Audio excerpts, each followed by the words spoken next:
Hello दोस्तों, कैसे हो आप सभी। मैं धर्मेंद्र एक बार फिर से आप सभी के सामने नया वीडियो लेकर हाजिर हूँ। आज की वीडियो में हम पॉलिटी यानी कि राजनीतिक शास्त्र से संबंधित कुछ क्वेश्चन हैं लोकसभा के ऊपर, वो मैं आपके लिए लेकर आया हूँ। वन लाइनर क्वेश्चन है, तो साथ में आप भी अपने क्वेश्चनों के आंसर साथ साथ कमेंट बॉक्स में देते रहें। तो पहला क्वेश्चन हमारा है, जनता द्वारा प्रत्यक्ष रूप से निर्वाचित सदन कौन सा है। तो आप सभी को पता है कि हमारी संसद के कितने सदन होते हैं, दो सदन होते हैं। कौन कौन से, लोकसभा और राज्यसभा। लेकिन जो लोकसभा जो सदन होता है वो जनता के द्वारा क्या प्रत्यक्ष रूप से वहाँ पर एमपी, ठीक है, यानी कि सांसदों को चुनकर कहाँ पर लोकसभा में भेजा जाता है प्रत्यक्ष रूप से। जबकि जो हमारी राज्यसभा है, राज्यसभा में जो क्या है, हमारे जो स्टेट के जितने भी एमएलए होते हैं, जिन भी स्टेट में होते हैं, वो सभी अपने स्टेट से क्या है, कुछ एमपीओ को कहाँ पर भेजते हैं, राज्यसभा में। ठीक है, तो सीधा इस तरीके से याद रखना। तो प्रत्यक्ष रूप से जो चुनाव होते हैं वो किसके होते हैं,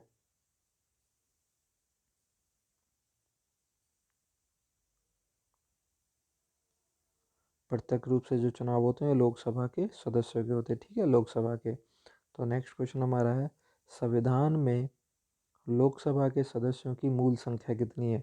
देखिए, संविधान में जो हमारे में बात की हुई है लोकसभा की सीटों की, वो 552 निर्धारित की हुई है। लेकिन हम समय समय पर इन्हें बढ़ा या घटा भी सकते हैं। लेकिन अगर वर्तमान में अगर आपसे कोई पूछता है तो लोकसभा के सदस्यों की संख्या कितनी है, 543। देखिए, आपकी बुकों में अभी तक ये 543 वाला ऑप्शन नहीं मिलेगा। लेकिन अगर आपको ये 545 ऑप्शन मिले, 545 अगर आपको ऑप्शन मिलता है, जो ये वाला क्वेश्चन है, वर्तमान में लोकसभा के सदस्यों की संख्या कितनी है, 545, तो यही आपको टिक करना है। देखिए, मैं 543 यानी कि 543 क्यों कह रहा हूँ, क्योंकि जो दो सदस्य होते थे मंगल भारतीय, उनका प्रावधान इस बार क्या कहते हैं, हटा दिया गया है। 104वां संविधान संशोधन के तहत मंगल भारतीयों का जो प्रतिनिधित्व होता था हमारा, उसे बिल्कुल समाप्त कर दिया है। तो इस चीज़ का आपको याद रखना है। ठीक है, नेक्स्ट क्वेश्चन हमारा है,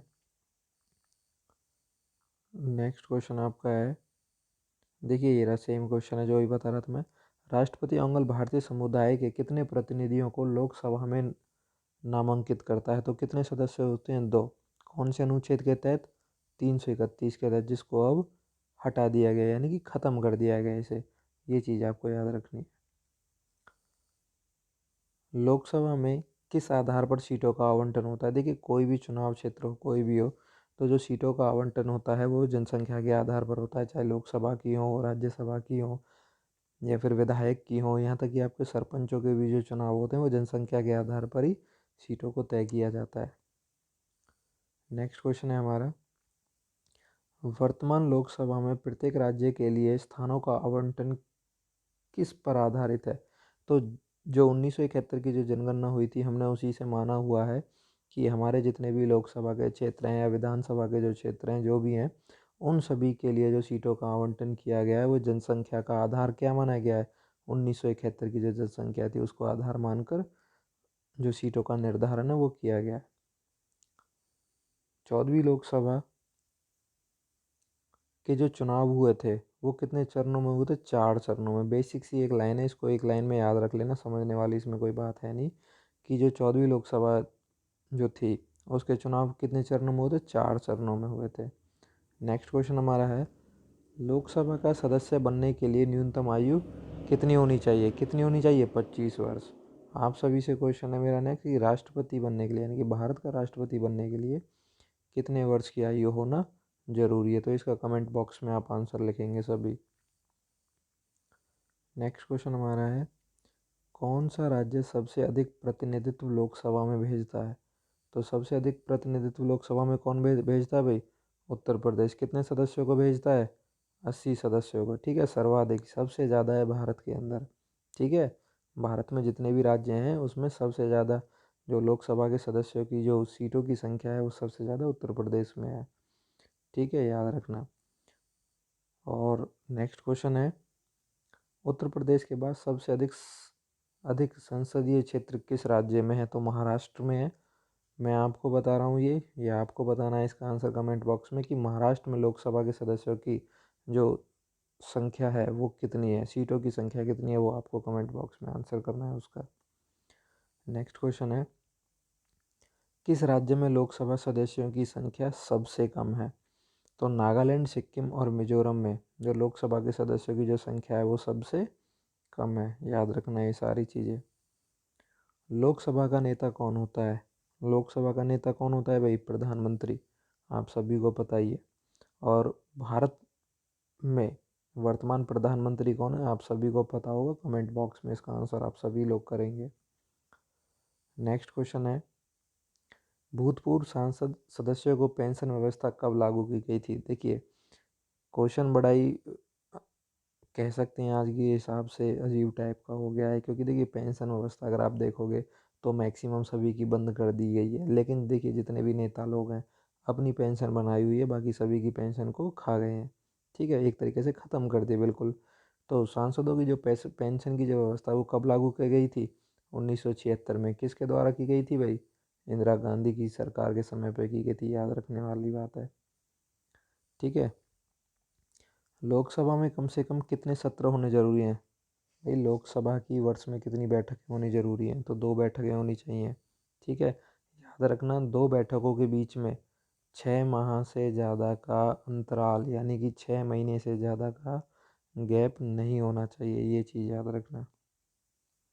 नेक्स्ट क्वेश्चन है, लोकसभा को कौन भंग कर सकता है? भाई देखिए लोकसभा को भंग करने की जो शक्ति है वो राष्ट्रपति के पास होती है, लेकिन किसकी सलाह पर? प्रधानमंत्री की सलाह पर। और प्रधानमंत्री किससे सलाह लेगा? अपनी मंत्रिपरिषद से। वहाँ से एक पत्र लेके आएगा, उसमें पारित करके कि हमें ऐसे ऐसे लोकसभा को यहाँ से भंग करना है। तो राष्ट्रपति क्या है, प्रधानमंत्री से सलाह लेकर और उसी समय पर क्या लोकसभा को भंग कर देगा। अब क्वेश्चन मेरा आपसे, क्या राज्यसभा कभी भंग होती है? अगर होती है तो बताइए कैसे होती है, नहीं होती है तो वो बताइए क्यों नहीं होती है। वित्तीय बिल कहाँ पास, ये थोड़ा प्रिंटिंग मिस्टेक है। वित्तीय बिल कहाँ पर पेश हो सकता है? तो वित्त बिल या धन विधेयक की अगर कभी भी बात आ जाए तो वित्त या धन यानी कि पैसे से संबंधित कोई भी अगर बात आती है तो वो बिल सबसे पहले कहाँ पे लाया जाएगा? लोकसभा के अंदर। ठीक है, ये चीज़ याद रखनी है आपको। नेक्स्ट क्वेश्चन है, अविश्वास प्रस्ताव किस सदन में लाया जाता है? तो अविश्वास प्रस्ताव जो है वो कौन से सदन में लाया जाता है? लोकसभा में। ठीक है, ये चीज़ याद रखने वाली है।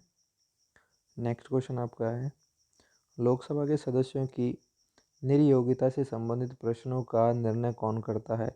देखिए अगर किसी एमपी या सांसद है, लोकसभा का कोई भी है, अगर उसकी योग्यता पर यानी कि अगर वो जो चुन के आया है उसकी योग्यता के ऊपर अगर कोई प्रश्न उठ जाता है तो उसका निर्णय कौन करता है भाई? लोकसभा का अध्यक्ष करता है।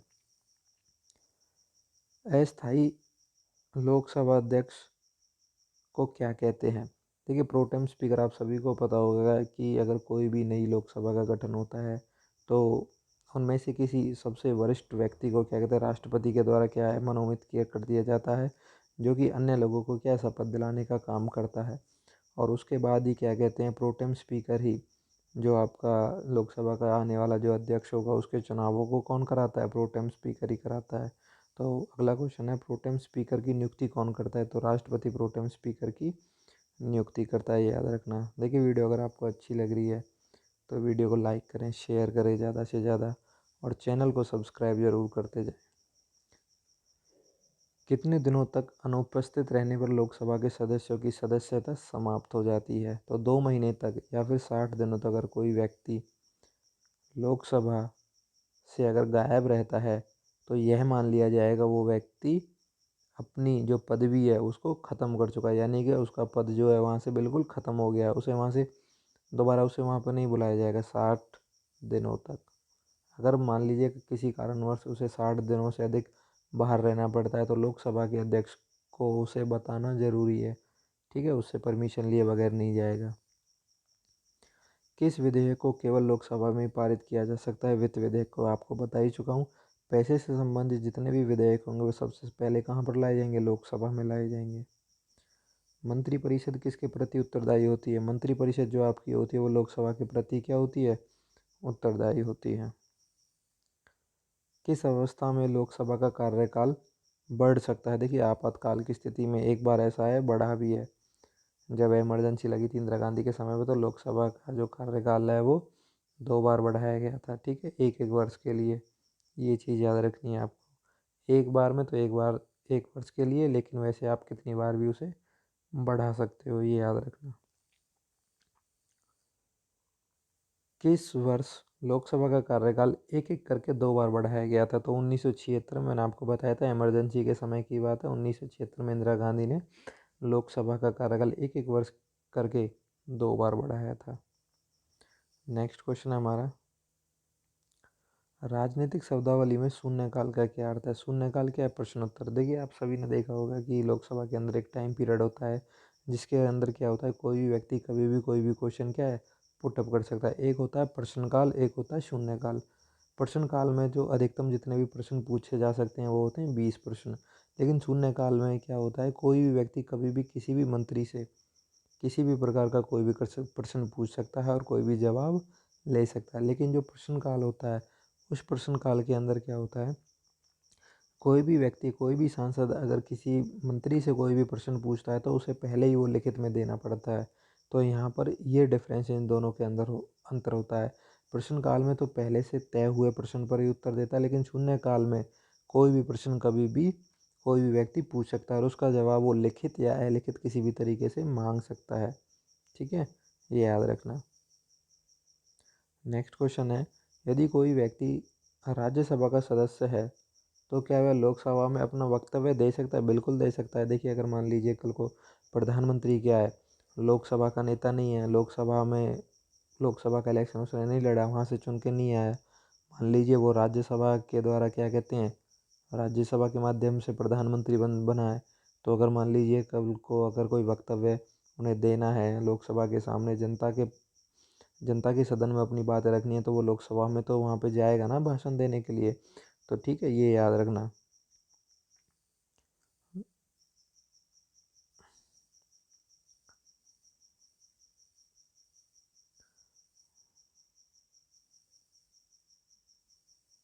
ठीक है, ये याद रखना आप। नेक्स्ट क्वेश्चन है हमारा, लोकसभा अध्यक्ष का चुनाव कौन कराता है? ठीक है, लोकसभा अध्यक्ष का चुनाव कौन करता है? भाई कौन करता है? लोकसभा के सदस्य अपने में से ही करते हैं, एक व्यक्ति का मैंने आपको बताया था जिसमें प्रोटेम स्पीकर अहम भूमिका निभाता है, ठीक है। नेक्स्ट क्वेश्चन है, लोकसभा का अस्थायी अध्यक्ष कौन नियुक्त करता है? प्रोटेम स्पीकर की यहाँ पे बात होती है, जिसको मैं बता ही चुका हूँ कौन नियुक्त करता है, राष्ट्रपति नियुक्त करता है। लोकसभा अध्यक्ष अपना त्याग पत्र किसे देता है? किसे देता है? लोकसभा के उपाध्यक्ष को। तो यहीं पे याद रखना, जो उपाध्यक्ष होता है वो अपना त्याग पत्र किसे देता है भाई? किसे देता है? वो अध्यक्ष को अपना त्याग पत्र देता है, कभी भी देना पड़ता है उसे, ठीक है, ये चीज़ याद रखना।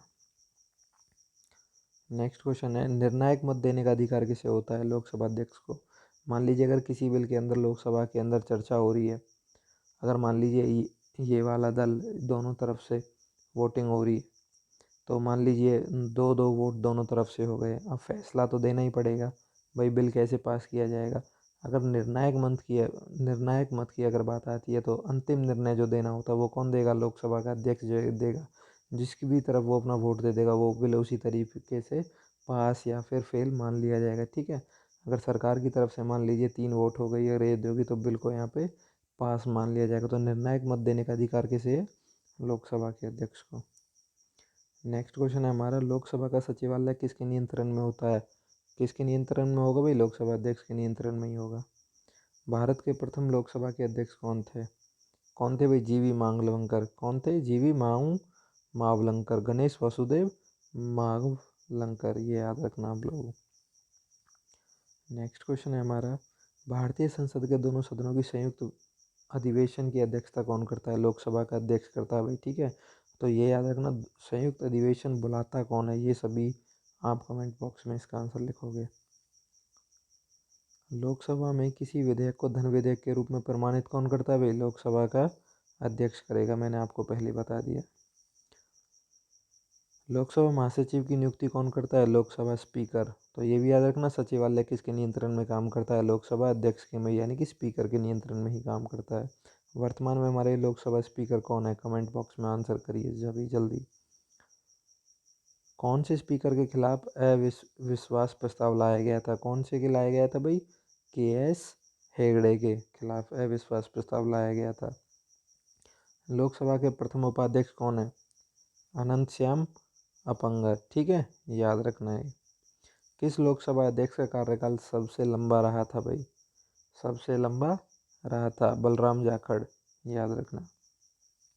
लोकसभा के अध्यक्ष या उपाध्यक्ष की अनुपस्थिति में लोकसभा की अध्यक्षता कौन करता है? भाई देखिए, इनका एक पैनल होता है जिसमें 6 लोग होते हैं, वरिष्ठतम होते हैं, कई बार राष्ट्रपति अपनी तरफ से भी भेज देता है।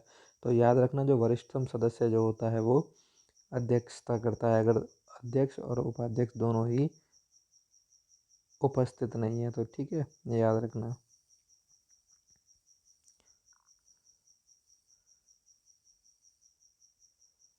ठीक है भाई, ये यहाँ तक हमारे सारे क्वेश्चन हो चुके हैं।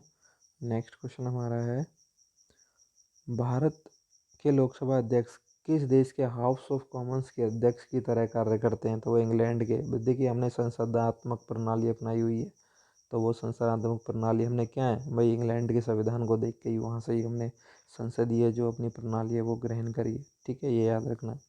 लोकसभा का सचिवालय किसके प्रत्यक्ष पर्यवेक्षण एवं नियंत्रण में कार्य करता है? मैं आपको इसका आंसर बता ही चुका हूँ। कौन है भाई? लोकसभा अध्यक्ष। ठीक है, ये याद रखना। लास्ट क्वेश्चन हमारा वीडियो का है, भारत की प्रथम महिला लोकसभा अध्यक्ष कौन थी? मीरा कुमारी, ये याद रखना। और दूसरी महिला लोकसभा की अध्यक्ष कौन थी? ये आपको कमेंट बॉक्स में आंसर करके बताना है। ठीक है, सो थैंक यू। वीडियो आप सभी को अच्छी लगी होगी तो वीडियो को ज़्यादा से ज़्यादा शेयर करें, लाइक करें और चैनल को सब्सक्राइब करें, ताकि नेक्स्ट वीडियो का नोटिफिकेशन आपको सबसे पहले मिल जाए।